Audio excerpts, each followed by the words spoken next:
రాష్ట్ర ప్రజలందరికీ వైద్య ఆరోగ్య శాఖ తరపున ఈరోజు కోవిడ్ పరిస్థితిపై నేను మా డైరెక్టర్ ఆఫ్ మెడికల్ ఎడ్యుకేషన్ గారు సమాచారం ఇవ్వడం కోసం ప్రస్తుత పరిస్థితి మీద ఈ సమావేశాన్ని ఏర్పాటు చేయడం జరిగింది. ముఖ్యంగా గత వారం రోజుల నుంచి కూడా తెలంగాణ రాష్ట్రంలో పరిస్థితులు కొంత కుదుటపడుతున్నాయని చెప్పి మనం చెప్పుకోవచ్చు. ఎందుకంటే ఇలాంటి పరిస్థితులే మనం 1 or 2 days నుంచి మన దేశంలో ఎస్పెషల్లీ మహారాష్ట్ర, ఢిల్లీ ఇలాంటి రాష్ట్రాల్లో కొంచెం పరిస్థితులు మనం చూస్తుంటే వారం రోజులు కేసుల సంఖ్యలో తీవ్ర పెరుగుదల మనకు కనిపించట్లేదు. అంటే ఒక స్థిరత్వం వచ్చిందని చెప్పి మనం చెప్పుకోవచ్చు. అలాంటి పరిస్థితులే మనం తెలంగాణ రాష్ట్రంలో కూడా చూస్తున్నాం. డెఫినెట్గా ఇప్పుడు తెలంగాణ రాష్ట్ర ప్రభుత్వము వైద్య ఆరోగ్య శాఖ ఏదైతే ఈ కరోనా కట్టడి కోసం వివిధ రకాల డిపార్ట్మెంట్ సహకారంతో చేపట్టిందో వాటి ఫలితాలు కొంచెం కనిపిస్తున్నాయి. అలాగనే ప్రజలు రిలీజియస్గా వైద్య ఆరోగ్య శాఖ ఎప్పటికప్పుడు ఇస్తున్న సలహాలు, సూచనలు ఇవన్నీ కూడా గ్రహించి వాళ్ళు నిజంగా ఆచరిస్తున్నారు. ఈరోజు తెలంగాణ రాష్ట్ర ప్రజలకు ఇలాంటి విపత్కర పరిస్థితుల్లో స్పందించి ప్రభుత్వానికి సహకారం అందించడం, వాళ్ళ బాధ్యత నిర్వర్తించడం, ముఖ్యంగా ఏదైతే ఈ కోవిడ్-19 నిబంధనలకు అనుగుణంగా ఏదైతే జాగ్రత్తలు తీసుకోవాలో ప్రజలందరూ కూడా మెజారిటీ ఆఫ్ ద పాపులేషన్ ఇప్పుడు మనం చూస్తున్నాం. బయటికి వెళ్తే మోర్ దెన్ 90% మందికి పైగా మాస్క్ ధరిస్తున్నారు, భౌతిక దూరం పాటిస్తున్నారు, చేతుల్ని శుభ్రం చేసుకుంటూ ఉన్నారు, అన్ని రకాల జాగ్రత్తలు తీసుకుంటున్నారు. చాలామంది వాళ్ళు పెద్ద పెద్ద ఫంక్షన్స్ అనుకోండి, మ్యారేజెస్ అనుకోండి, ఫ్యూనరల్స్ అనుకోండి, ఇవన్నిట్లో కూడా చాలా తక్కువ మంది పార్టిసిపేట్ చేయటం, అలాగని ఇతర ఉత్సవాలు ఏవైతున్నాయో అవి ఆల్మోస్ట్ పోస్ట్పోన్ చేసుకోవటం, క్యాన్సిల్ చేసుకోవటం చూస్తూ ఉన్నాం. నిజంగా ఎందుకంటే ఈ విపత్తు 100 సంవత్సరాలకు ఒకసారి మనం చూస్తూ ఉంటాం. ఇలాంటిది ఇది ఒక మన రాష్ట్రానికి వచ్చిన విపత్తు కాదు, దేశానికి ప్రపంచానికి వచ్చిన విపత్తు. ఈ టైంలో ప్రజలందరూ కూడా సహకరిస్తున్నారు.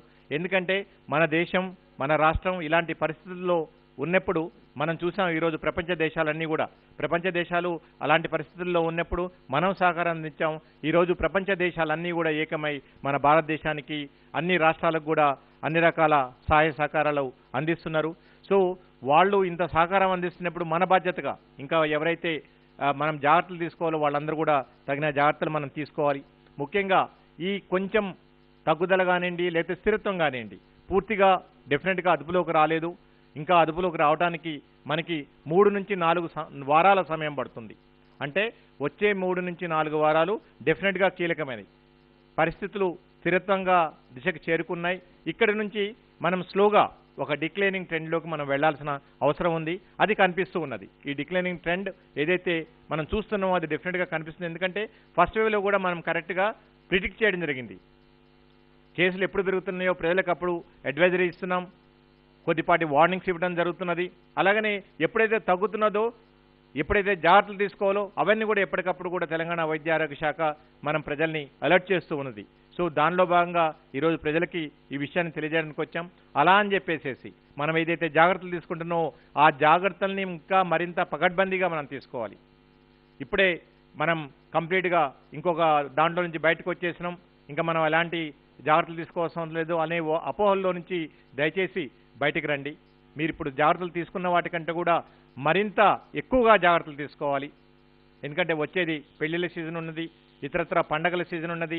ఈ టైంలో మనం కర్కశంగా ఈ వైరస్ని క్రష్ చేయాలి, అదుపు చేయాలంటే మనం ప్రజలు ఏదైతే జాగ్రత్తలు తీసుకోవాలో జాగ్రత్తలు ఇంకా ఎక్కువగా తీసుకుంటూ ప్రభుత్వం తీసుకున్న దానికి మీరు సహకరించడం వల్ల మనం డెఫినెట్గా ఈ సెకండ్ వేవ్లోంచి బయటపడటానికి చాలా అవకాశం ఉంటుంది. అట్లానే మన తెలంగాణ రాష్ట్రంలో 45 లక్షల మందికి పైగా వ్యాక్సినేషన్స్ ఇచ్చుకోవడం జరిగింది. ఈరోజు గత April 1 నుంచి 45 సంవత్సరాల పైబడిన వ్యక్తులకు స్టార్ట్ అయిందో దాంట్లో సుమారు అన్ని రకాలు health care workers, front line workers, తర్వాత మన 45 సంవత్సరాలు పైబడిన వాళ్ళు 45 లక్షల మందికి పైగా వ్యాక్సిన్ తీసుకున్నారు.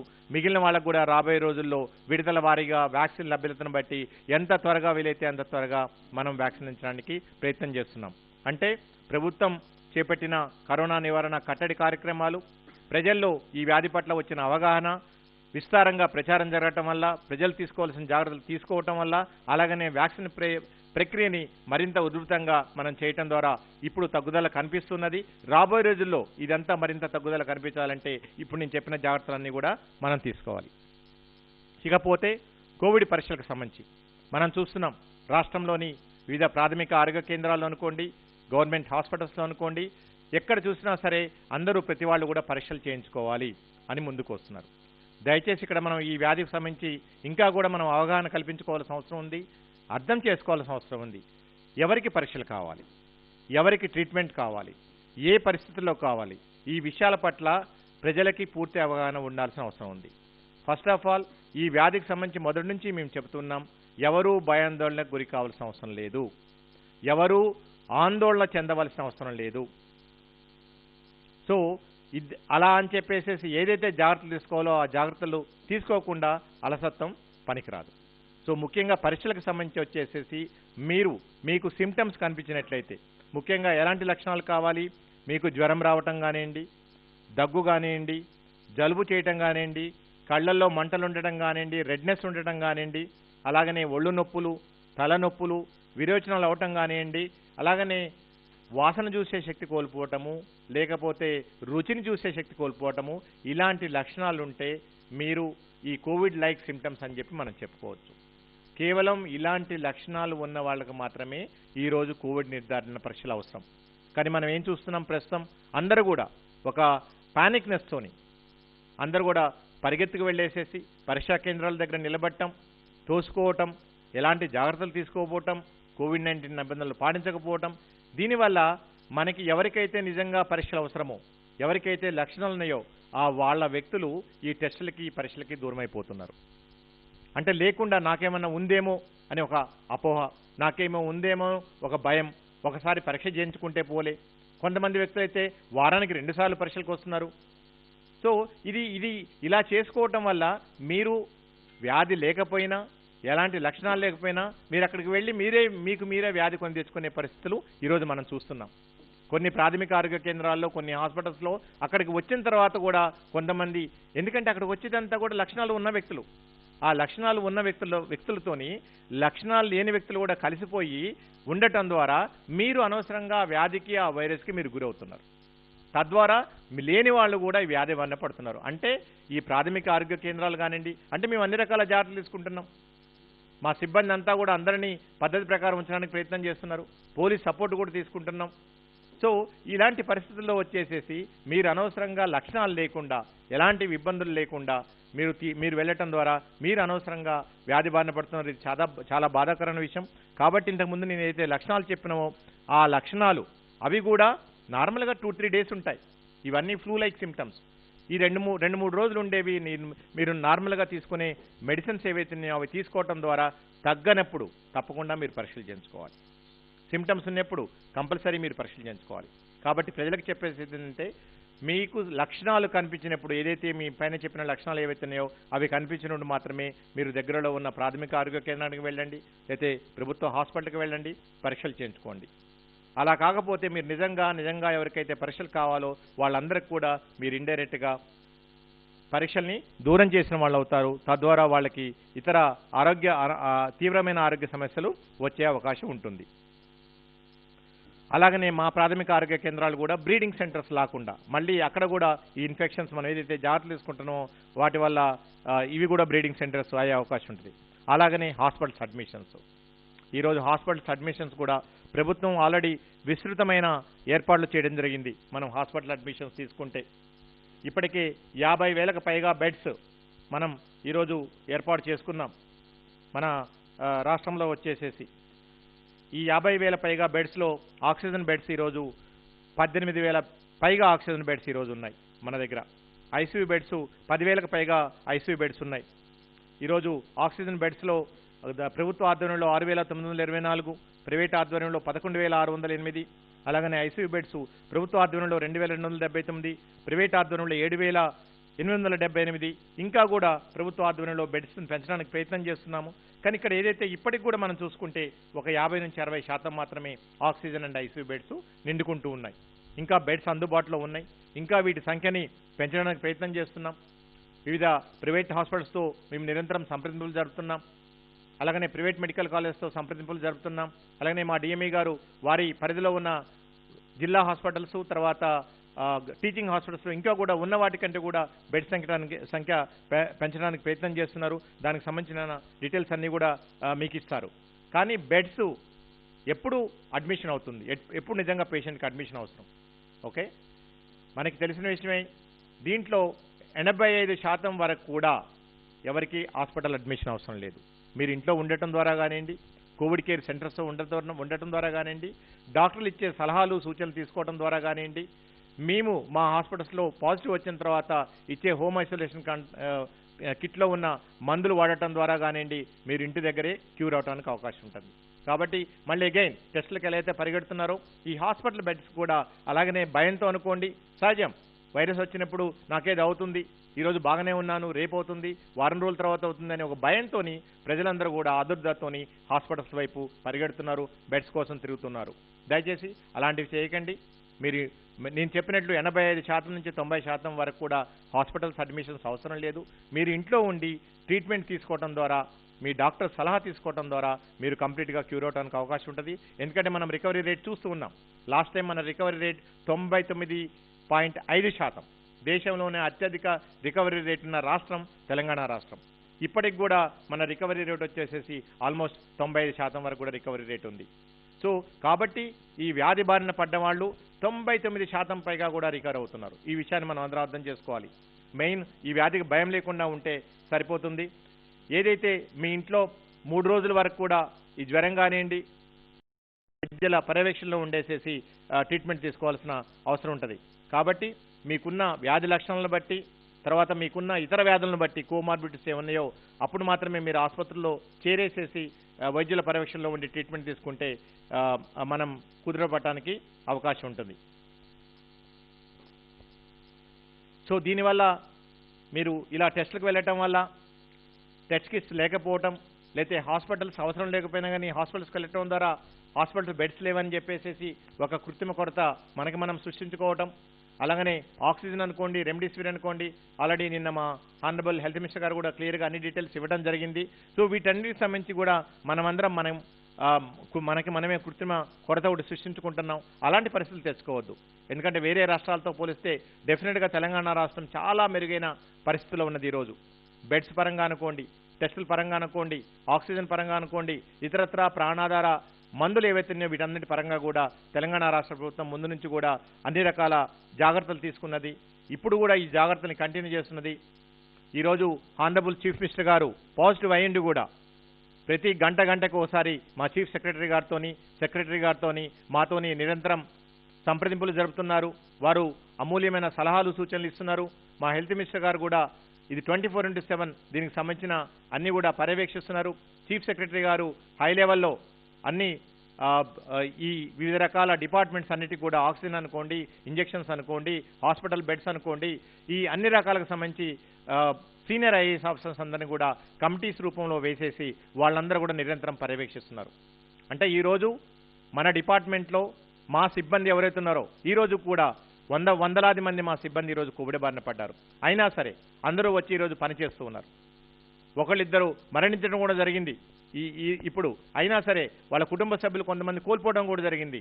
ఇలాంటి పరిస్థితుల్లో కూడా ప్రజల ఆరోగ్యాన్ని దృష్టిలో పెట్టుకొని ప్రజలకి ఈ మహమ్మారి నుంచి బయటపడాలనే దృష్టితోని మా ప్రజారోగ్య సిబ్బంది, తర్వాత మా హాస్పిటల్స్లో పనిచేస్తున్న డాక్టర్లు, నర్సులు ఇప్పటికీ 1.5 year నుంచి నిరంతరం పనిచేస్తుండి వాళ్ళల్లో ఒక నీరసం వచ్చినా సరే ఎంత త్వరగా వెళ్ళితే అంత త్వరగా ప్రజలందరినీ కూడా ఈ మహమ్మారి నుంచి బయటపడాలని చెప్పేసి అలు పెరగక కుటుంబ సభ్యుల దూరంగా ఉంటూ వాళ్ళ పర్సనల్ లైఫ్ ఏదైతుందో అది కూడా త్యాగం చేస్తూ ఈరోజు వాళ్ళందరూ కూడా మీకు సేవలు చేస్తున్నారు.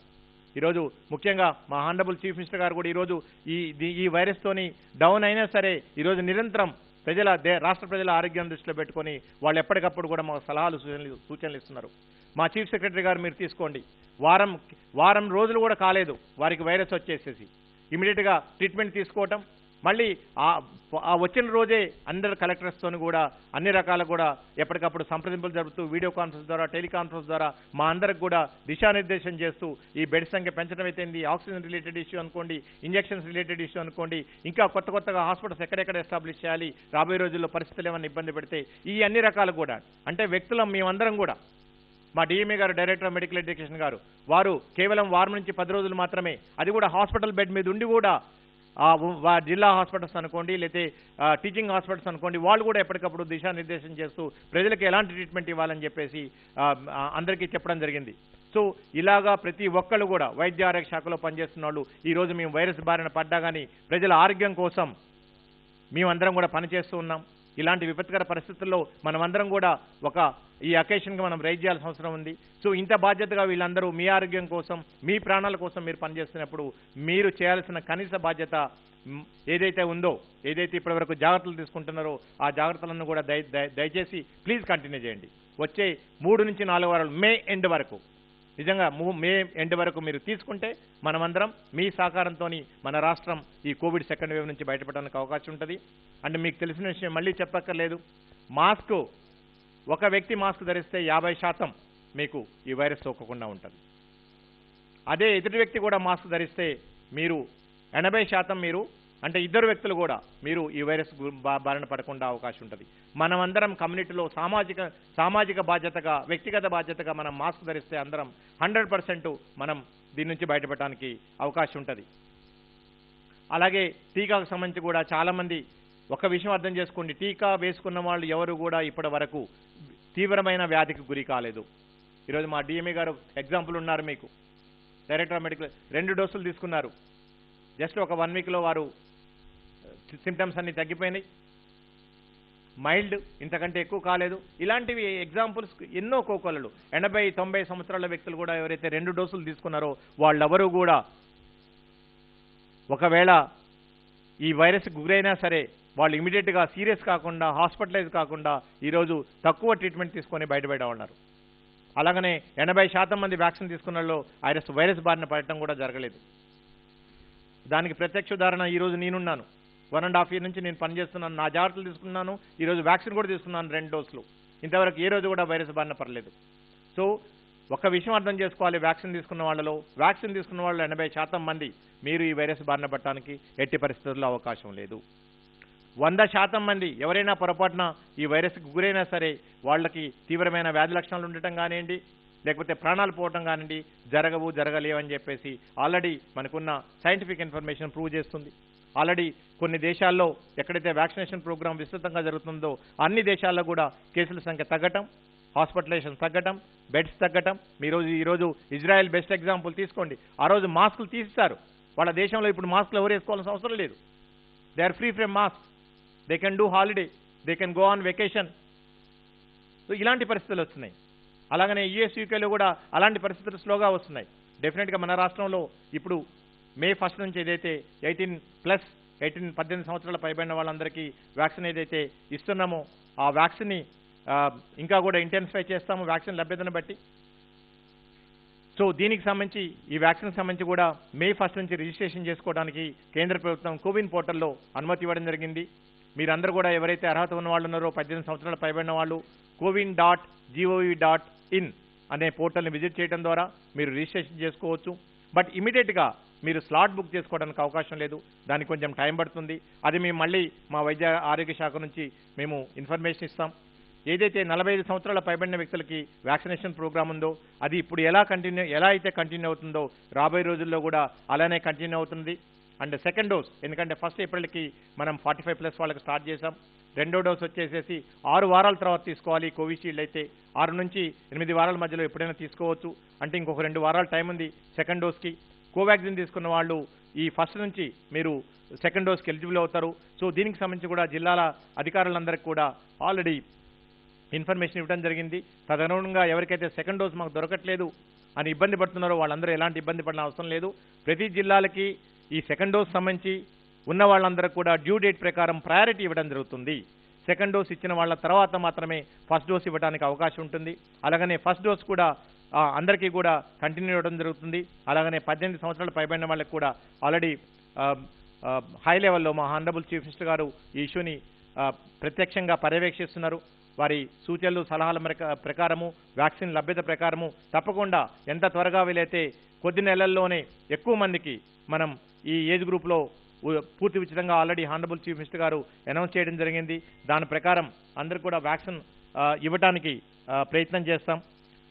అలాగనే ప్రైవేట్ హాస్పిటల్స్ ఏదైతుందో ఫస్ట్ మే నుంచి అది గవర్నమెంట్ ఆఫ్ ఇండియా నామ్స్ ప్రకారం అవన్నీ కూడా జరుగుతూ ఉంటాయి. సో ఫైనల్గా ప్రజలకి విజ్ఞప్తి చేసేది, ప్రభుత్వాలు సంస్థలు తీసుకునే చర్యల కంటే కూడా మనం వ్యక్తులుగా, సమాజంలో బాధ్యత కలిగే వ్యక్తులుగా మనం తీసుకునే నివారణ చర్యలే ఎక్కువగా ఫలితాన్ని ఇస్తాయి. ఎందుకంటే మీరు చూశారు, గత 6 వారాల నుంచి కూడా ప్రజలందరూ కూడా ఈ కోవిడ్-19 నిబంధనలు పాటిస్తున్నారు. వాళ్ళు ఇవన్నీ పాటించడం వల్లే ఈరోజు కేసుల సంఖ్యలో తగ్గుదల కనిపిస్తున్నది. ఇది రాబోయే రోజుల్లో కూడా మనం కంటిన్యూ చేయాలి. అలాగనే ఇంకో ముఖ్యమైన విషయం, ఇంతకుముందు చెప్పినట్లు వ్యాధి లక్షణాలు ఉంటే మీరు టెస్ట్ చేయించుకోండి, లేకపోతే మీరు ఇంట్లోనే ఉండండి. అత్యవసరం చెప్తే మీరు బయటికి రావద్దు. సో ఇలా మనం అందరం కూడా ఈ వైరస్ మహమ్మారిపై ఈ పోరులో మనం అందరం సమైక్యమైతే మనం ఏదైతే జూన్లో జూలైలో చూస్తున్నాం ఏదైతే తగ్గుదల లేదా కంప్లీట్గా కేసు అన్నీ కూడా తగ్గడం ఏదైతే ఉంటుందో మనం ఈ మే మంత్ ఎండ్ వరకే మనం చూడటానికి అవకాశం ఉంటుంది. సో మనం అనుకున్న దానికంటే ముందే ఈ మహమ్మారిపై మనం విజయం సాధించడానికి అవకాశం ఉంటుంది. అలాగనే ప్రజలకి ఏమైనా హెల్ప్ లైన్ మీకు సంబంధించి ఏమైనా ఇబ్బందులు ఉన్నా కానీ ఈ కోవిడ్కి సంబంధించి మీరు 24/7 104 నెంబర్కి కాల్ చేయడం ద్వారా మీ గ్రీవియన్సెస్ కానివ్వండి, మీకున్న బాధలు కానీ రిజిస్ట్రేషన్ చేసుకోవచ్చు. మేము కొద్ది గంటల్లోనే దాన్ని అడ్రస్ చేయడానికి ప్రయత్నం చేస్తాం. అలాగనే ఎమర్జెన్సీ ట్రాన్స్పోర్టేషన్ కోసం 108 సర్వీస్ ఉన్నాయి. 450 పైగా అంబులెన్స్లు పనిచేస్తూ ఉన్నాయి. దీంట్లో ఒక 150 వరకు కూడా కోవిడ్ సర్వీస్ కోసం డెడికేటెడ్గా ఈరోజు పనిచేస్తూ ఉన్నాయి. దానికి సంబంధించి కూడా ప్రజలు వాళ్ళకు కూడా తెలుసు ఎక్కడ బెడ్స్ అవైలబిలిటీ ఉంది ఏంటనేది. వాళ్ళు ఎక్కడైతే మీకు బెడ్ అవైలబిలిటీ ఉందో పేషెంట్స్ అక్కడ తీసుకొని పోయి జాయిన్ చేయడానికి అవకాశం ఉంటుంది. అలాగనే కొన్ని ప్రైవేట్ హాస్పిటల్స్ మీద కంప్లైంట్స్ రావడం జరుగుతుంది. అవి ఛార్జెస్ విషయంలో కానివ్వండి, ట్రీట్మెంట్ కేర్ విషయంలో కానివ్వండి, వాళ్ళందరికీ కూడా ఇంతకుముందు ఏదైతే గత ఫస్ట్ వేవ్లో ఒక వాట్సాప్ నెంబర్ ఇవ్వడం జరిగింది. దానికి మీరు కంప్లైంట్ పంపించడం ద్వారా, మీ దగ్గర ఉన్న డాక్యుమెంట్స్ని పంపించడం ద్వారా మీరు కంప్లైంట్ని లాడ్జ్ చేసుకుంటే తప్పకుండా మా టీం ఏదైతే ఉందో ఈ గ్రీవియన్స్ సెల్ వాళ్ళు ఎంక్వైరీ చేసేసి వాళ్ళ మీద యాక్షన్ తీసుకొని మీకు సాయం చేయడానికి అవకాశం ఉంటుంది. ఈ వాట్సాప్ నెంబర్ వచ్చేసేసి 9541700960. మళ్ళీ మరొకసారి ఈ WhatsApp complaint number, especially private hospitals, private diagnose centres వాళ్ళు చేసే ఛార్జెస్ సంబంధించి కానివ్వండి, లేకపోతే ఇతరత్ర వాళ్ళు ఇచ్చే సర్వీసెస్లో ఏదైనా లోపం ఉన్నట్లయితే మీరు ఈ నెంబర్కి వాట్సాప్ చేయడం ద్వారా అది 9154170960 దీనికి మీరు చేయటం ద్వారా మీకున్న గ్రీవియన్స్ని రిజిస్ట్రేషన్ చేయించుకోవడం ద్వారా మీకు హెల్ప్ చేయడానికి అవకాశం ఉంటుంది. ఇకపోతే హాస్పిటల్ ప్రిపేర్నెస్ సంబంధించి అండ్ రాబోయే రోజుల్లో ప్రజలు తీసుకోవాల్సిన జాగ్రత్తల గురించి మా డైరెక్టర్ ఆఫ్ మెడికల్ ఎడ్యుకేషన్ గారు మీకు అడ్రస్ చేస్తారు. నమస్కారం అండి. ఇప్పుడు మన డైరెక్టర్ ఆఫ్ పబ్లిక్ హెల్త్ గారు చెప్పినట్లు ఏవైతే ముఖ్యంగా వ్యాక్సినేషను, ఈ టెస్టింగ్ గురించి అయితే చెప్పారో అవిటిని తూచా తప్పకుండా మనం పాటించవలసిన అవసరం ఉంది.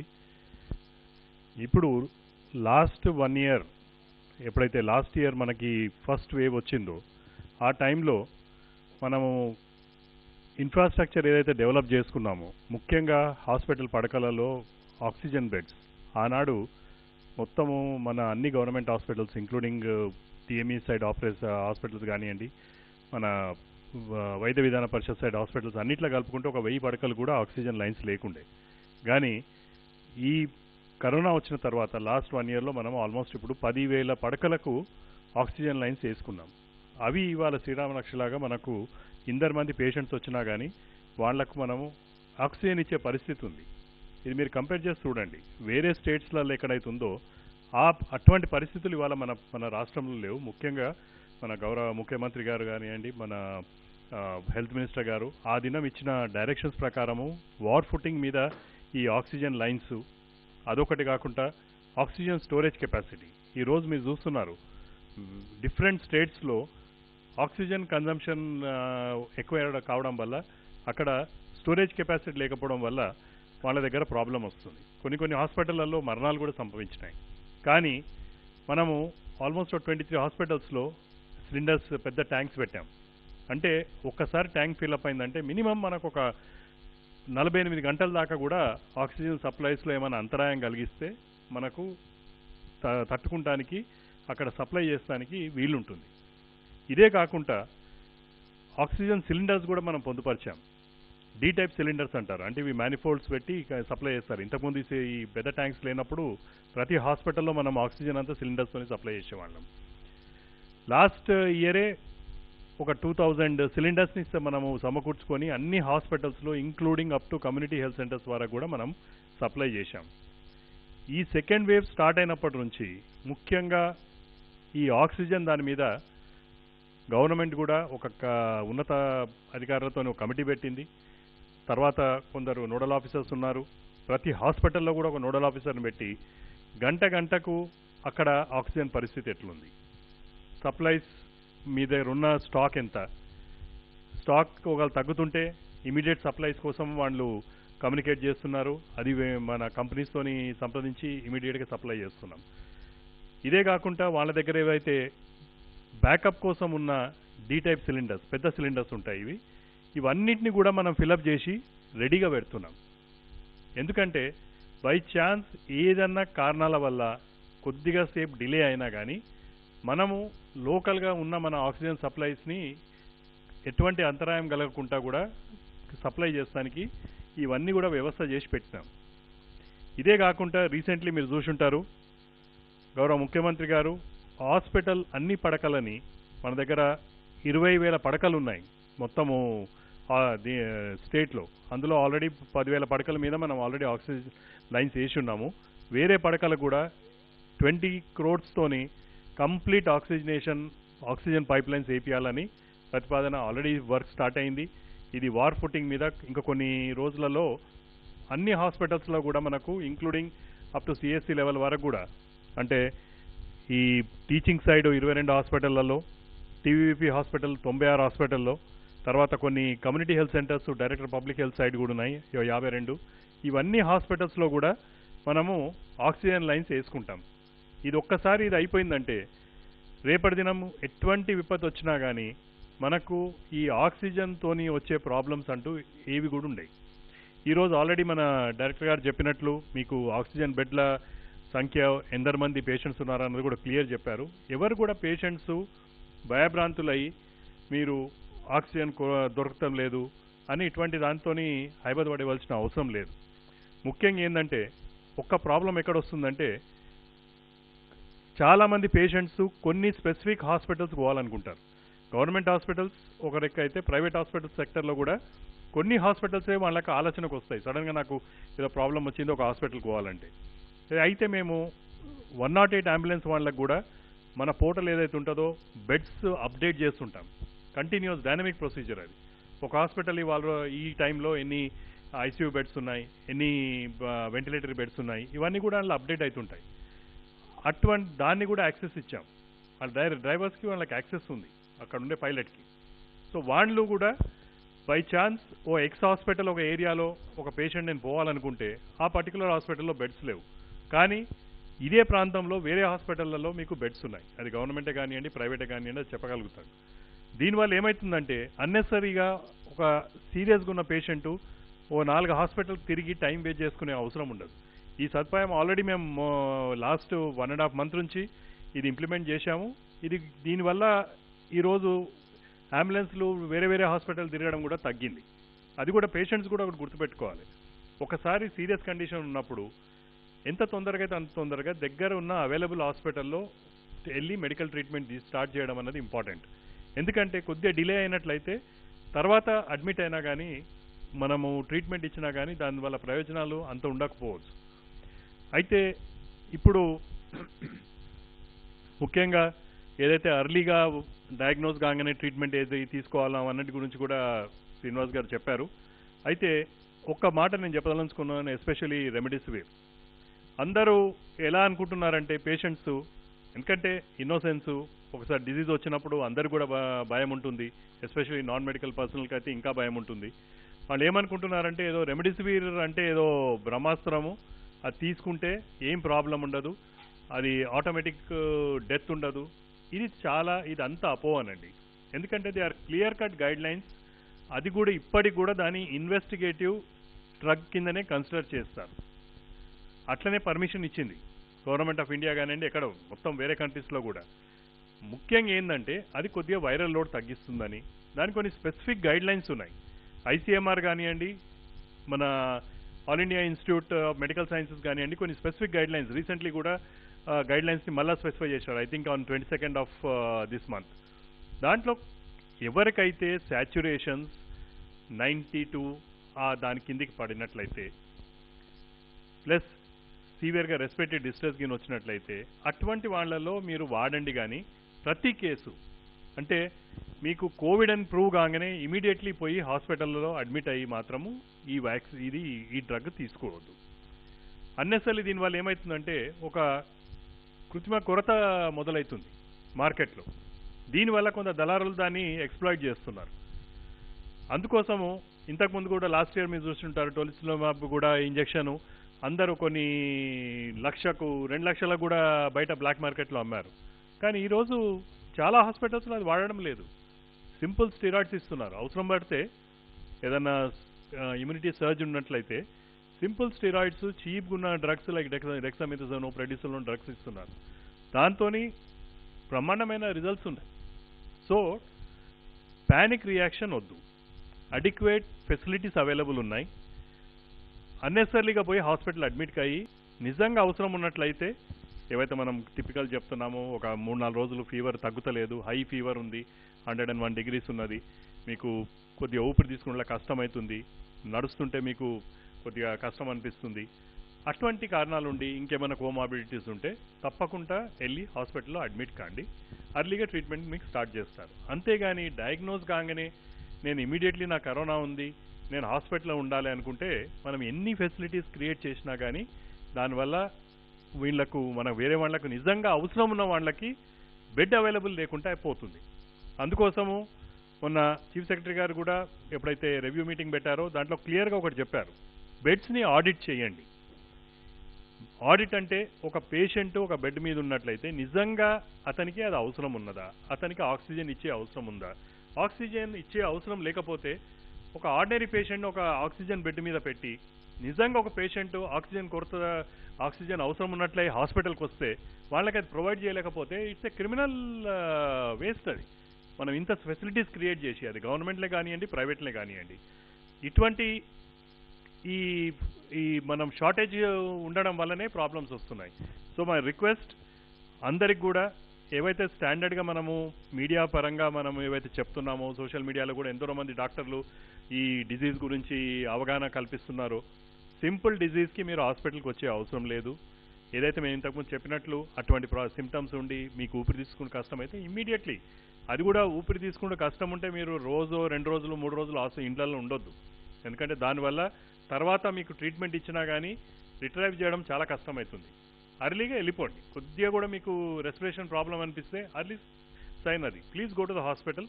అటువంటి వాళ్లకు కరెక్ట్ టైంలో ట్రీట్మెంట్ స్టార్ట్ చేసినట్లయితే ఎటువంటి ప్రాబ్లం ఉండదు. సో ఈ ముఖ్యంగా drugs, as far as the drugs are concern, మనం గవర్నమెంట్ హాస్పిటల్ అన్నిటికీ అవసరం ఉన్నన్ని డ్రగ్స్ని మేము మా ఏదైతే కమిటీ ఉందో వాళ్ళని అసెస్ చేసి అడిక్వేట్ స్టాక్స్ అయితే మేము పెట్టాము. ఎక్కడ కూడా ఎటువంటి కొరత లేదు. అయితే కొన్ని హాస్పిటళ్లలో మనం మీడియా పరంగా మీరు చూస్తున్నారు, కొన్ని డెత్స్ చూస్తున్నారు. ఇటువంటి పాండమిక్లో డెత్స్ కావడం అన్నది దాన్ని ఎవరు ఆపలేరు. ఎందుకంటే కొందరు అర్లీగా హాస్పిటల్కి వచ్చినట్లయితే ప్రాబ్లం లేదు, వాళ్ళు క్యూర్ అయిపోతున్నారు. కానీ చాలా మటుకు మా గవర్నమెంట్ హాస్పిటల్లో ఎస్పెషలీ గాంధీయే కానివ్వండి, టిమ్సే కానివ్వండి, ఎంజిఎం హాస్పిటల్, ఇవి మేజర్ హాస్పిటల్స్ ఆ ఏరియాస్లలో, అక్కడికి ఏమవుతున్నాయి, కేసెస్ లాస్ట్ మూమెంట్లో తీసుకొస్తున్నారు. ఇందులో కొన్ని కోవిడ్ ఉన్నాయి, కొన్ని నాన్ కోవిడ్ ఉన్నాయి.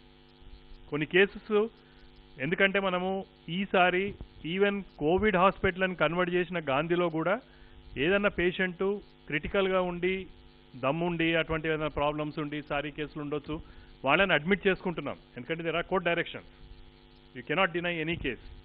So we are admitting those cases. అటువంటి దానిలో చాలామంది మరణాలు అవుతాయి. ఈ రొటీన్గా కూడా మనకి ఈ హాస్పిటళ్లలో ఇటువంటి క్రిటికల్ కేసెస్ వచ్చినప్పుడు వాళ్ళ మరణాలు ఉంటాయి. అయితే ముఖ్యంగా ఏంటంటే ఈ అన్ని కేసులు కూడా మేము అనలైజ్ చేశాం. చాలా మటుకు కేసెస్ వితిన్ 24 అవర్స్, అందులో కూడా ఫ్యూ అవర్స్లో డెత్స్ అవుతున్నాయి. కొన్ని అయితే బ్రాడ్ డెడ్ కేసెస్, అంటే హాస్పిటల్కి షిఫ్ట్ అయ్యి మా దగ్గరికి వచ్చే వారికే చనిపోయి ఉంటున్నారు. సో ఇవన్నీ కూడా ఏంటంటే ఒక గవర్నమెంట్ సెక్టర్ హాస్పిటల్స్ కనుక మేము వాళ్ళకి ఎంతవరకు అయితే మన చేతన ఏవైతే హెల్ప్ చేయగలుగుతామో అది కంపల్సరీ చేస్తారు ఏ హాస్పిటల్ అయినా. ఇది నేను ఎందుకు క్లియర్గా చెప్తున్నానంటే ఆ హాస్పిటల్ తప్పిదం వల్ల కాదు, ఆ హాస్పిటల్లో ట్రీట్మెంట్ కొరత వల్ల కాదు, డిజీజ్ ప్రోగ్రెషన్ వల్ల, ప్లస్ వేరే డిజీజెస్ ఏవైతే ఉన్నాయో సారీ కేసులే కానివ్వండి, వేరే క్రిటికల్ కేసెస్ ఏవైతే ఉంటాయో, మెడికల్ ప్రాబ్లమ్స్ ఉంటాయో అటువంటి కేసులు కూడా మరణాలు అటువంటి దాంట్లో సంభవిస్తాయి. కానీ ఈ టైంలో మేము ఏం చేస్తున్నామంటే అన్ని కేసులను కూడా స్టెరాయిల్గా వాళ్లకు సోడియం హైపోక్లోరైడ్తో క్లీన్ చేసి వాళ్ళని బాడీ బ్యాగ్స్లో పెట్టే మేము ఇస్తున్నాం.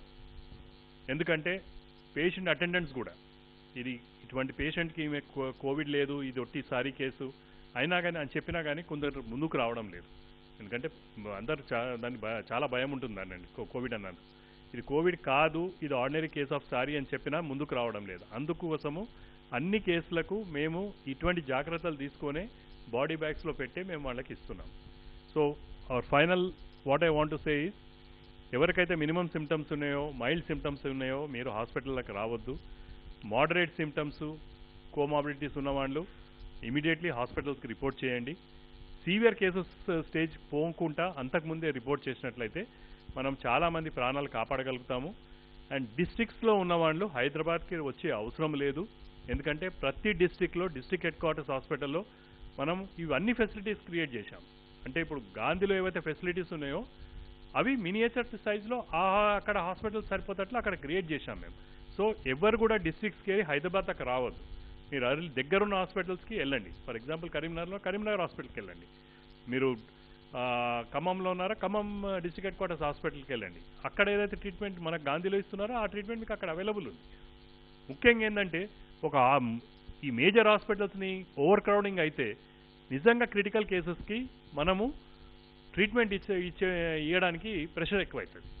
అందుకోసము ఈక్వల్ డిస్ట్రిబ్యూషన్ ఆఫ్ కేసెస్ ప్రతి డిస్ట్రిక్ట్లో ఎక్కడెక్కడ అవసరం ఉందో అక్కడ డిస్ట్రిబ్యూట్ అయినట్లయితే మనము మంచి ట్రీట్మెంట్ ఇవ్వగలుగుతాము, చాలామంది ప్రాణాలను కూడా మనం కాపాడగలుగుతామండి. Thank you.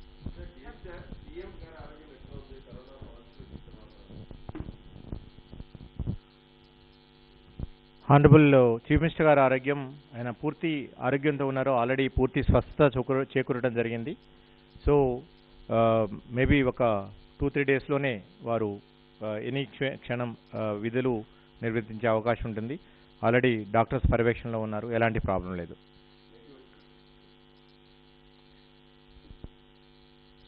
సో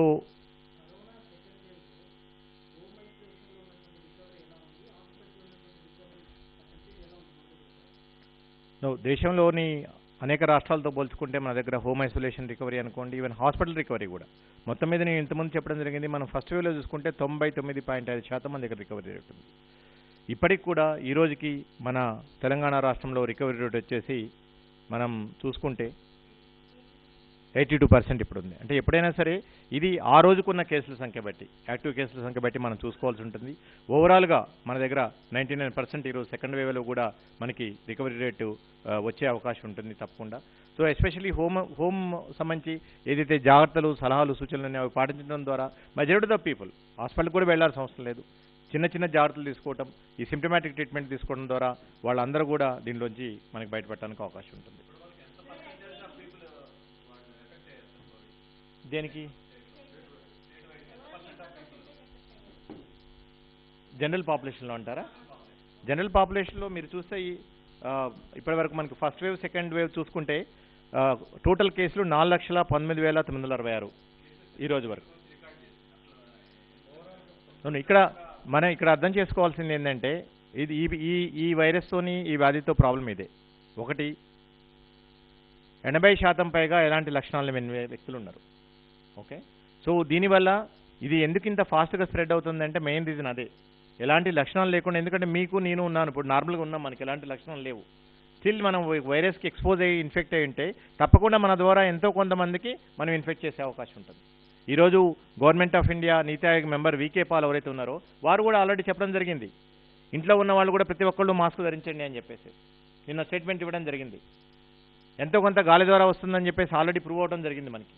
సో మేము ఈ సెకండ్ వేవ్లో మీరు ఒక విషయం అర్థం చేసుకోండి, గవర్నమెంట్ ఆఫ్ ఇండియా ఏదైతే సలహాలు సూచనలు ఇస్తుందో మనం అంతకంటే ఒక వారం 10 రోజుల ముందే మన రాష్ట్ర ప్రజలకు మనం అదే సలహాలు సూచనలు ఇస్తున్నాం. ఈ విషయాన్ని గుర్తుపెట్టుకోవాలి. మనం ఫస్ట్ వేవ్ నుంచి ఏదైతే పాఠాలు నేర్చుకున్నామో ఆ పాఠాలకు అనుగుణంగా ప్రజల ఆరోగ్యానికి ప్రజల ప్రాణాలు పోవద్దనే ఉద్దేశంతో మనము కేంద్ర ప్రభుత్వం కంటే ముందే మన ప్రజల్ని హెచ్చరిస్తున్నాం, అలర్ట్స్ ఇస్తూ ఉన్నాం. సో ఈ విషయాన్ని మనం అర్థం చేసుకోవాలి.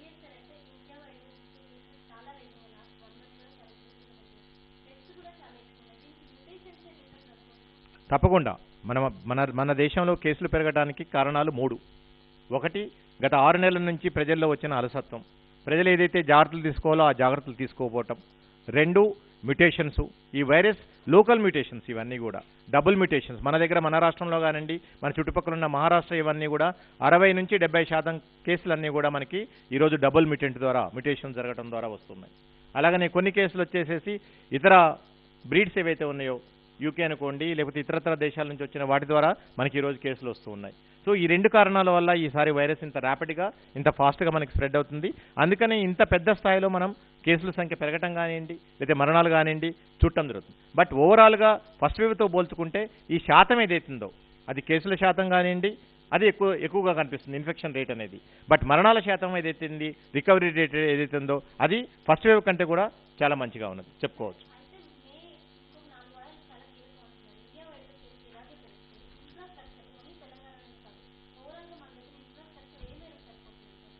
మనం మొదటి నుంచి ప్రజలకు కానీ లేకపోతే ప్రభుత్వాలకు కానీ అర్థమైంది ఏంటంటే, మనలాంటి దేశంలో ఎక్కడైతే కొంచెం ఇన్ఫ్రాస్ట్రక్చర్ లోపాలు ఉన్నాయో, లేకపోతే హ్యూమన్ రిసోర్సెస్ డాక్టర్స్ దగ్గర నుంచి, నర్సుల దగ్గర నుంచి, ఇతర పారామెడికల్ సిబ్బంది దగ్గర నుంచి మనం చూసుకుంటే వేరే డెవలపింగ్ కంట్రీస్తో పోల్చుకుంటే మనకి కొంచెం తక్కువగా ఉన్నాయి.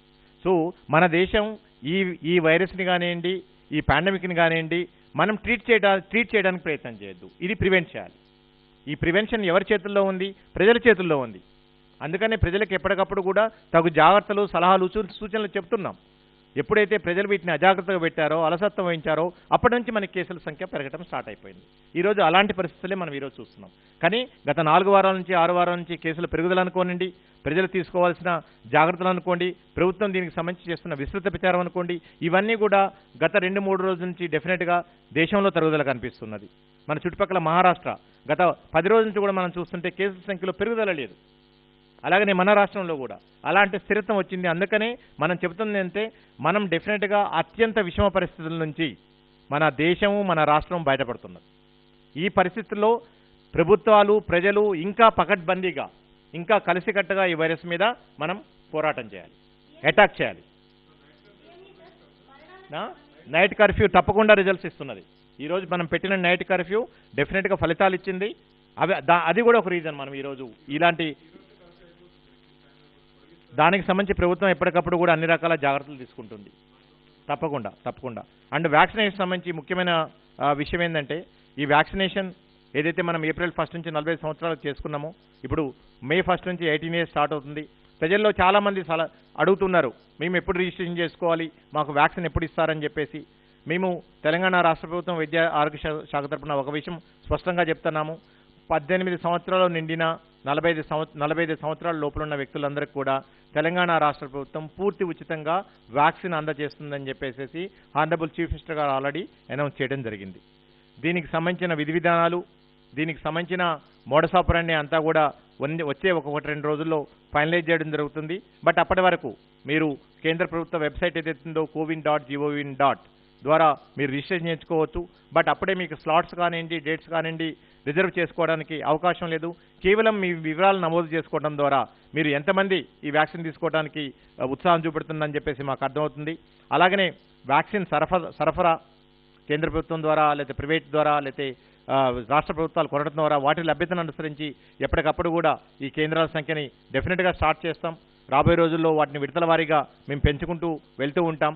ఇంతకుముందు చెప్పినట్లు 45 సంవత్సరాల పైబడిన వాళ్ళందరికీ కూడా ఈ వ్యాక్సిన్ ఇలానే అందిస్తూ ఉంటాం. సో మీరు దయచేసి వ్యాక్సిన్ సంబంధించి ఆందోళన చెందకండి. తప్పకుండా అర్హులైన ప్రతి ఒక్కళ్ళకు కూడా వ్యాక్సిన్ వచ్చేటట్లు ఉచితంగా ఇచ్చేటట్లు చేసే బాధ్యత తెలంగాణ రాష్ట్ర ప్రభుత్వానికి. బట్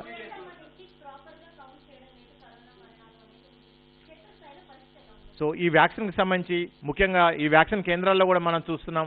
ఇక్కడ ఏదైతే టెస్టుల కోసం ఎలా అయితే గుమికొడుతున్నారో వ్యాక్సిన్ కూడా అలానే గుమికొడుతున్నారు. ప్రజలందరికీ చెప్తున్నాం, మీరు మీ వ్యాక్సిన్ స్లాట్స్ బుక్ చేసుకోండి, టైమ్స్ బుక్ చేసుకోండి. మీకు ఎక్కడ వ్యాక్సిన్ కేంద్రాలు కావాలో వాళ్ళు అవన్నీ బుక్ చేసుకోవడం ద్వారా వ్యాక్సిన్ తీసుకోవచ్చు. ఇది ముఖ్యంగా 45 సంవత్సరాల పైబడిన వ్యక్తులు. ఇక్కడ కూడా వితౌట్ ఎనీ ప్రొసీజర్ ఫాలో కాకుండా డైరెక్ట్గా వందలాది మంది ప్రతిరోజు వ్యాక్సిన్ కేంద్రాలకు వస్తున్నారు. దయచేసి అర్థం చేసుకోండి. వ్యాక్సిన్ ఉన్న లభ్యత అనుకోండి, లేకపోతే అక్కడ ఉన్న స్పేస్ని బట్టి కానండి. అవి కూడా మళ్ళీ ఎవరో ఒకళ్ళు ఎసిమ్టమాటిక్ వాళ్ళు, ఈ పాజిటివ్ ఉన్న వ్యక్తులు ఉంటారు, వాళ్ళు మీకు స్ప్రెడ్ చేసే అవకాశం ఉంటుంది. దయచేసి దీన్ని కూడా, ఈ క్రౌడింగ్ కూడా మనం అవాయిడ్ చేయాల్సిన అవసరం ఉంది. వ్యాక్సిన్స్ మనకి ఇప్పటివరకు కూడా కేంద్ర ప్రభుత్వం 46.5 లక్షల వ్యాక్సిన్ డోస్ ఈరోజు అందించడం జరిగింది. ఇదంతా కూడా 45 సంవత్సరాల పైబడిన వ్యక్తులకి, హెల్త్ కేర్ వర్కర్లకి, ఫ్రంట్ లైన్ వర్కర్లకి. ఈ నిన్నటికి నిన్న రాత్రి 1 లక్ష రావడం జరిగింది. ఈరోజు మాత్రమే మనకి వ్యాక్సిన్ అందుబాటులో ఉంది. ఎందుకంటే మనం ప్రతిరోజు 2 లక్షలకు పైగా, గత 10 రోజుల నుంచి కూడా ప్రతిరోజు 2 లక్షల మందికి పైగా మనం వ్యాక్సిన్ అందించుకుంటున్నాం. నిజంగా కూడా ప్రజలందరూ కూడా స్వచ్ఛందంగా ముందుకు వస్తున్నారు. రాబోయే రోజుల్లో కూడా ఇలాంటి ట్రెండే కంటిన్యూ చేస్తే మనం వచ్చే 2-3 నెలల్లో మన టార్గెటెడ్ పాపులేషన్ ఏదైతుందో సుమారు 3 కోట్ల మందికి పైగా మనం వ్యాక్సిన్ అందించుకోవాలి. అంటే 3 కోట్ల మందికి అందించుకోవాలంటే ఈ 18 సంవత్సరాల పైబడిన వ్యక్తులకి మనకి 6 కోట్ల డోసులు కావాల్సి ఉంటుంది. ఆల్రెడీ ఆనరబుల్ చీఫ్ మినిస్టర్ గారి ఆదేశాల ప్రకారం చీఫ్ సెక్రటరీ గారు వివిధ కంపెనీలతో సంప్రదింపులు జరుగుతున్నారు. వాటికి సంబంధించిన డీటెయిల్స్ అన్నీ కూడా వచ్చే 1 or 2 డేస్లోనే మీకు దీనికి సంబంధించినవన్నీ కూడా పూర్తిగా తెలుస్తాయి. ఫైనల్గా ప్రజలకు విజ్ఞప్తి చేసేది ఏంటంటే, మనం కేసుల గురించి ఎన్ని వస్తున్నాయి, లేకపోతే మరణాలు ఎన్ని అవుతున్నాయి, ఈ విషయాలన్నీ పక్కన పెడదాం. ప్రతి ప్రాణం కూడా విలువైంది. అది ఎవరింట్లో జరిగినా సరే మన ఇంట్లో జరిగినట్టు మనం ఫీల్ కావాలి, మన బాధ్యతగా మనం ఫీల్ కావాలి. దానికి సంబంధించి అన్ని జాగ్రత్తలు తీసుకోవాలి. ఎక్కడో కొంచెం కేసు తగ్గుదల కనిపిస్తుంది, ఇక మనం మన ఇష్టారాజ్యంగా వ్యవహరిద్దామంటే మళ్ళీ మిమ్మల్ని కరోనా బలి తీసుకునే అవకాశం ఉంటుంది. ఈ విషయాన్ని గుర్తుపెట్టుకోండి. ఫైనల్గా, ఎందుకంటే ఈ బాధలోంచి వచ్చిన ఈ చిన్న విషయాన్ని మీతో షేర్ చేసుకుంటున్నాం. తెలంగాణ రాష్ట్ర ప్రజలందరికీ కూడా ఇంట్లో ఉంటే భద్రం, బయటకు అడుగేస్తే కరోనాతో బతుకు చిద్దం. ఏది అవసరమో నిర్ణయించుకో నేస్తం, అన్నీ ప్రభుత్వమే చేయాలనుకోవటం అవివేకం. సో ఈ విషయాన్ని మనం అందరం అర్థం చేసుకోవాలి. మన బాధ్యత కూడా మనం గుర్తెరగాలి ఎప్పటికి కూడా. ఎందుకంటే ఇది మన బాధ్యత. మన ప్రాణాలను రక్షించుకోవటమే కాదు, మన కుటుంబ ప్రాణాలను రక్షించుకోవాలి, మన స్నేహితుల ప్రాణాలను రక్షించాలి, మన సమాజంలో ఉన్న మిగిలిన పౌరుల ప్రాణాలను కూడా రక్షించుకోవాలి. అలాగనే పరీక్షలకు సంబంధించి కూడా ఎవరైతే పరుగులు పెడుతున్నారో, కరోనా పరీక్షలకై వలదు ఆరాటం, నీకు వ్యాధి లక్షణాలు ఉంటేనే అది ముఖ్యం. అనవసరంగా బయటికి వస్తే ప్రాణాలు చెలగాటం. కాబట్టి మీకు నిజంగా లక్షణాలు కనిపిస్తేనో, మీకు నిజంగా ఆరోగ్యపరమైన ఇబ్బందులు ఉంటేనో మీరు దయచేసి బయటికి వెళ్ళండి. మీరు ఆరోగ్య పరిస్థితులు, అనారోగ్య పరిస్థితులు ఉంటే తప్పితే ఎవరు కూడా బయటికి రావద్దు. అత్యవసర పరిస్థితులు ఉంటేనే మీరు బయటికి రండి. మీ జీవనోపాధి కోసం మీరు బయటికి వెళ్ళండి, మీ ఉద్యోగాలు తీసుకోండి, మీ వ్యాపారాలు నిర్వహించుకోండి. ఎలాంటి భయపడే అవసరం లేదు. ప్రభుత్వం అన్ని రకాల జాగ్రత్తలు తీసుకుంటుంది. కాబట్టి మీరు మిమ్మల్ని జాగ్రత్తలు తీసుకోవడం ద్వారా తప్పకుండా మనం అందరం కూడా తెలంగాణ రాష్ట్రం వచ్చే 4 వారాలు కేవలం మే ఎండ్ వరకు ఇది కంటిన్యూ చేయండి. తప్పకుండా మళ్ళీ తెలంగాణ వైద్య ఆరోగ్య శాఖ ఎప్పటికప్పుడు కూడా మీకు అలర్ట్స్, అడ్వైజరీస్ ఇవన్నీ ఇస్తుంటుంది. వాటిని దయచేసి తప్పకుండా పాటించండి. కేంద్ర ప్రభుత్వం కంటే మనం 6 అడుగుల ముందున్నాం. ప్రజలకు అన్ని రకాల జాగ్రత్తలు ఎప్పటికప్పుడు చెప్తున్నాం. అవన్నీ తప్పకుండా పాటించండి. Thank you.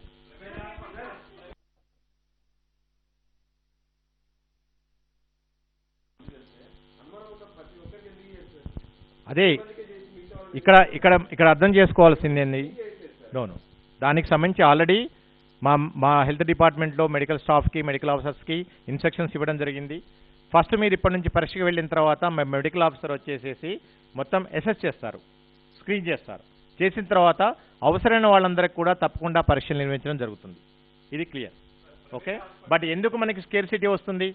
మన ఇంట్లో ఫర్ ఎగ్జాంపుల్ ఒక 15 మంది కుటుంబ సభ్యులు ఉంటారు, ఓకే. రోజు వండుకునేటట్లు మనము 2 కేజీలో 3 కేజీలో వండుకున్నాం అనుకో, ఇంకోసారి 10 మంది కొత్తగా వచ్చారనుకో, 2 బంధువులు, 25 మందికి సరిపోతుంది. ఈ విషయాన్ని కూడా మనం అర్థం చేసుకోవాలి.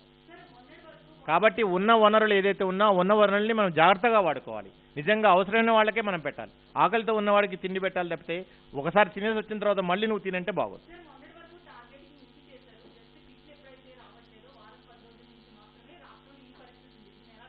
అమ్మా, ఇది ఒక రాష్ట్రానికి సంబంధించి కాదు, దేశంలో ఉన్న అన్ని రాష్ట్రాలకు సంబంధించి ఒక విషయం అర్థం చేసుకోవాలి. పక్క చుట్టుపక్కల రాష్ట్రాలు ఎన్ని పరీక్షలు ఈరోజు నిర్వహిస్తున్నాయి? మన ఆంధ్రప్రదేశ్ ప్రతిరోజు ఒకప్పుడు లక్షన్నర పైగా పరీక్షలు చేస్తున్నది. ఈ సెకండ్ వేవ్లో 45,000 కంటే 35,000 కంటే ఎప్పుడైనా పరీక్షలు ఎక్కువ నిర్వహించిందా? ఈరోజు ఢిల్లీ సెకండ్ వేవ్తోని కుమిలిపోతున్నది. ఈరోజు ఢిల్లీ రాష్ట్రం 35,000-40,000 కంటే పరీక్షలు ఎక్కువ చేస్తుందా? మన తెలంగాణ రాష్ట్రం ఇప్పటికి కూడా గత 25 రోజుల నుంచి 1,00,000కు తగ్గకుండా పరీక్షలు నిర్వహిస్తున్నది. ఓకే, ఇంకో విషయం అర్థం చేసుకోవాల్సింది, మొత్తం దేశవ్యాప్తంగా కూడా ర్యాపిడ్ యాంటిజెన్ టెస్టులు ప్రతిరోజు 17 లక్షలు మాత్రమే తయారవుతాయి. తెలంగాణ రాష్ట్రమే 1,00,000 చేసుకుంటే దేశంలో ఉన్న మిగిలిన రాష్ట్రాల పరిస్థితి ఏంది, దేశంలో ఉన్న మిగిలిన ప్రజల పరిస్థితి ఏంది, వాళ్ళు కూడా మనం అర్థం చేసుకోవాలి. ఇక్కడ ఏమైపోయిందంటే ఒక పానిక్నెస్, నాకు ఉందేమో లేదో ఒకసారి నేను పోయి పరీక్ష చేయించుకుంటా. ఈ వైరస్కి మనం అర్థం చేసుకోవాల్సింది ఏంటంటే, ఈరోజు పరీక్ష చేయించుకొని నెగిటివ్ వచ్చినంత మాత్రాన నువ్వు భద్రం కాదు, నీకు వైరస్ లేనట్టు కాదు. ఓకే, అలా అని చెప్పేసి రోజు బై రోజు పరీక్ష చేయించుకుంటే తప్పకుండా ఏదో రోజు వైరస్ వస్తుంది. ఈ విషయాన్ని మనం అందరం, అందుకనే నేను చెప్తున్నా, అవసరమైతే తప్పితే మీరు బయటికి రావద్దు. ఎవరైతే ఉద్యోగ రీత్యా, ఎంప్లాయ్మెంట్ రీత్యా, బతుకు తెరువు రీత్యా బయటికి పోతున్నారో పోండి, మీ పనులు చేసుకోండి, అన్ని జాగ్రత్తలు తీసుకోండి. చెప్పండి.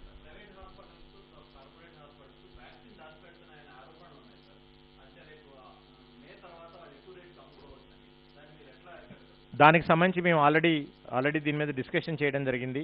మే 1 నుంచి ప్రైవేట్ హాస్పిటల్స్ వాళ్ళ వ్యాక్సిన్ని వాళ్లే కొనుక్కోవాలి. ఒకటి. రెండోది, ఇప్పటి నుంచి కేంద్ర ప్రభుత్వం ఇచ్చిన ఆదేశాల ప్రకారం ప్రైవేట్ హాస్పిటల్స్కి ప్రభుత్వం నుంచి వ్యాక్సిన్ వెళ్ళదు. ఓకే, ఇప్పటి వరకు ఉన్న వ్యాక్సిన్ నిల్వలన్నీ కూడా మేము ఆడిట్ చేస్తాము.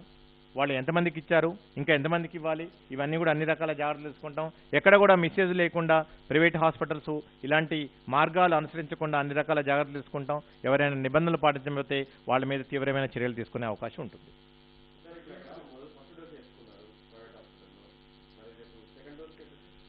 ఫస్ట్ డోస్ ఎంచుకున్న వాళ్ళు సెకండ్ డోస్కి అదే కేంద్రంలో తీసుకోవాల్సిన అవసరం లేదు.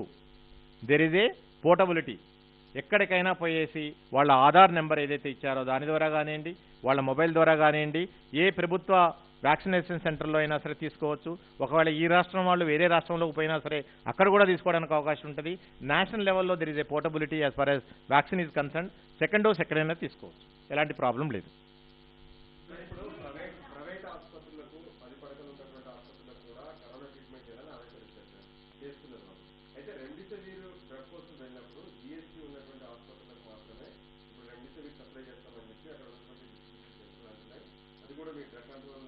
తప్పకుండా దానికి సంబంధించి ఇంతకుముందు నేను చెప్పినట్లు రాష్ట్ర స్థాయిలో సీనియర్ ఐఏఎస్ ఆఫీసర్స్తోని వివిధ రకాల ఇంపార్టెంట్ ఏరియాస్లో కమిటీస్ని పెట్టడం జరిగింది. వాళ్ళందరూ కూడా నిరంతరం పనిచేస్తున్నారు. మీరు చూసారు గత 2-3 రోజుల నుంచి ఆ పానిక్నెస్ తగ్గుకుంటూ వస్తున్నది. మనం అందరం ఇది అర్థం చేసుకోవాలి. ఓకే, అండ్ ముఖ్యంగా మీడియా వాళ్ళు చాలా ప్రముఖమైన పాత్ర పోషిస్తున్నారు, చాలా ప్రొయాక్టివ్గా పనిచేస్తున్నారు. నిజంగా మిమ్మల్ని అందరినీ నవ్వించాలి. ఎలాగైతే వైద్య ఆరోగ్య శాఖ సిబ్బంది ఇలాంటి విపత్కర పరిస్థితుల్లో పనిచేస్తున్నారో అలాంటి పరిస్థితుల్లోనే కూడా మీడియా చాలా పాజిటివ్ ప్రొయాక్టివ్ రోల్ ప్లే చేస్తుంది. దయచేసి రాబోయే రోజుల్లో ఒకటి కంటిన్యూంచండి. ఎందుకంటే మీ బాధ్యత అయినా మా బాధ్యత అయినా ప్రజల్ని ఈ మహమ్మారి నుంచి బయటపెట్టడం, ప్రజల ప్రాణాలు కాపాడటం. కాబట్టి అందరం కలిసి పనిచేద్దాం. తప్పకుండా ఏమైనా విషయాలు ఉంటే తప్పకుండా మా దృష్టికి తీసుకురండి. తప్పకుండా నేను, మా డిఎంఈ గారు, మా చీఫ్ సెక్రటరీ గారు అందరూ కూడా వీటిని రిజాల్వ్ చేయడానికి ప్రయత్నం చేస్తాం. Thank you so much.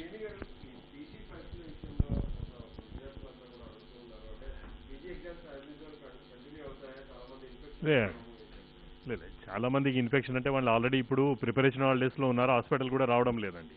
అది ఆ యాంగిల్ కరెక్ట్ కాదు. కానీ ఉన్న పరిస్థితుల దృష్ట్యా వాళ్ళు రిప్రజెంటేషన్ ఇచ్చారు. అది సెక్రటరీ గారు కానివ్వండి, మన మంత్రి గారు వీసీ గారితో కూడా డిస్కస్ చేశారు. Shortly in 1 or 2 days they will take a decision on that.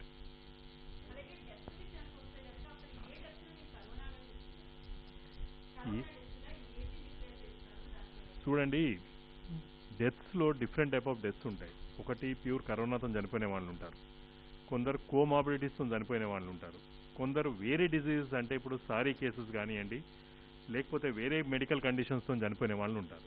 అవన్నీ కూడా మనము కరోనా డెత్స్ అనలేం, కావు కూడా. ఏదండి, ఎవరైతే కరోనా అవును పొంతన ఎందుకు లేదు? మీరు కరోనా కేసులు ఏవైతే మరణాలు చూపిస్తున్నామో అందులో కొందరికి కోమార్బిడిటీస్ ఉంటాయి, కాదంటలేం. కానీ ఈరోజు ఏ హాస్పిటల్లో కూడా ఒట్టి ప్యూర్ కరోనా లేదు. ఇంక్లూడింగ్ గాంధీలో కూడా కంప్లీట్ కరోనా హాస్పిటల్ కాదు అది. ఈరోజు కూడా మేము వేరే కేసులు తీసుకుంటున్నాం అక్కడ. అందులో వేరే మరణాలు ఉంటాయి. ఆటోమేటిక్గా అవన్నీ కూడా మీరు జనరల్గా మీకు చూస్తే డెత్ అనిపిస్తుంది, కానీ అందులో కొన్ని కరోనాతో చనిపోయిన వాళ్ళు గారు.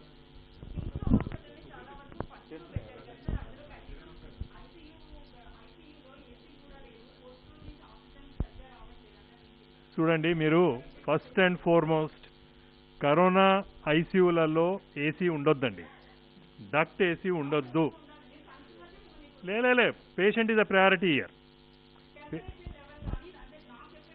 నేను చెప్తానండి, యాజ్ ఎ సీనియర్ డాక్టర్ నేను చెప్తున్నాను, మీరు ఎక్కడైనా వెరిఫై చేసుకోండి. కరోనా ఐసీయూలలో డక్టెడ్ కానివ్వండి, ఆ ఏసీస్ ఉండొద్దు, పెట్టొద్దండి. It's not good for the patient, పేషెంట్లకు మంచిది కాదు. It is